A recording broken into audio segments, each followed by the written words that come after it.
സാരിയെ ഞാൻ പറഞ്ഞല്ലോ. കല്യാണ സാരിയെ കുറിച്ച് പറയാം. കല്യാണ സാരിയെ കുറിച്ച് കല്യാണ സാരി എന്താ പറയണ്ടേ, വിലയാണോ? മന്ത്രകോടിക്ക് 15,000 രൂപയും കണ്ടായിട്ടുള്ളൂ. 15,000 രൂപ വലുത് അന്നത്തെ കാലത്ത്.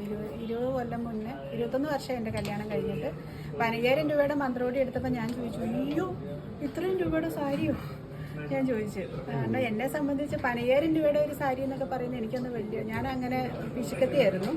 അപ്പോൾ അങ്ങനെ തുണികൾക്ക് അങ്ങനെ ഒരുപാട് പൈസ മുടക്കാൻ എനിക്ക് അത്ര, സ്വർണ്ണമൊക്കെ മേടിച്ചാൽ നമുക്കത് ഇൻവെസ്റ്റ്മെൻ്റ് ആണല്ലോ, അസറ്റായിട്ട് നമുക്ക് യൂസ് ചെയ്യും. തുണികളും അങ്ങനെ മേടിച്ച് അലമാരി വെച്ച് അത് കൂട്ടുകെട്ട് പോകുന്നതിനോട് എനിക്ക് അങ്ങനെ ഒരുപാട് പൈസ മുടക്കുന്നില്ല. ഇപ്പോഴും എനിക്ക് വിശ്വാസമില്ലാത്ത ഒരാളാണ്.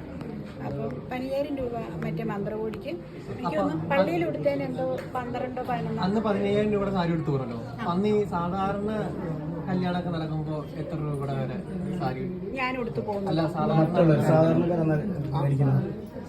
ഞാനും സാധാരണക്കാരിയല്ലേ. അല്ല, ഈ 15 രൂപയുടെ സാരി ഉടുക്കുമ്പോഴും അന്ന് കല്യാണ സാരിക്കൊക്കെ എത്ര വില ഉണ്ടായിരുന്നു സാധാരണ? ഇന്ന് അതായത് അന്നത്തെ വില കൂടുതലല്ലേ? ആവറേജ് റേറ്റ് എനിക്ക് തോന്നുന്നു അന്ന് 15 എന്ന് പറയുമ്പോൾ അത്യാവശ്യം നല്ല വിലയായിട്ട് എനിക്ക് തോന്നുന്നു. 1.5 ലക്ഷം രൂപയൊക്കെ വരും. വരും. കാരണം അന്നത്തെ 15,000 രൂപ എന്ന് പറയുന്നത് അന്ന് ഒരുവിധം നല്ല ബെസ്റ്റ് എന്ന് പറഞ്ഞാൽ അല്ല കേട്ടോ, 25 ഒക്കെ ഉണ്ടാവും, 30. പക്ഷെ ഞാൻ 15 എന്ന് പറയുമ്പോൾ ഒരു മീഡിയം. അപ്പോൾ ഞാൻ അതാണ് കൊടുത്തത്. അല്ലാതെ ഏറ്റവും കൂടിയതല്ല കേട്ടോ അന്നത്തെ 15 എന്ന് പറയുന്നത്. എനിക്ക് തോന്നുന്നു അന്ന് 30 ഒക്കെ ഭയങ്കര കൂടുതലാണ്. ഇപ്പോഴാണ് 30 അതിൻ്റെ ഏറ്റവും കുറഞ്ഞ റേഞ്ചായി മാറിയത്. ഏത് വർഷത്തായിരുന്നു കല്യാണം നടന്നത്? 2005. അന്ന് മേഡത്തിന് എത്ര വയസ്സുണ്ടായിരുന്നു? അന്ന് എനിക്ക് 24. ഫ്ലൈറ്റിൽ വെച്ചിട്ടില്ല ആദ്യം? അതെ. പ്രണയം ചെറുതായിട്ട്.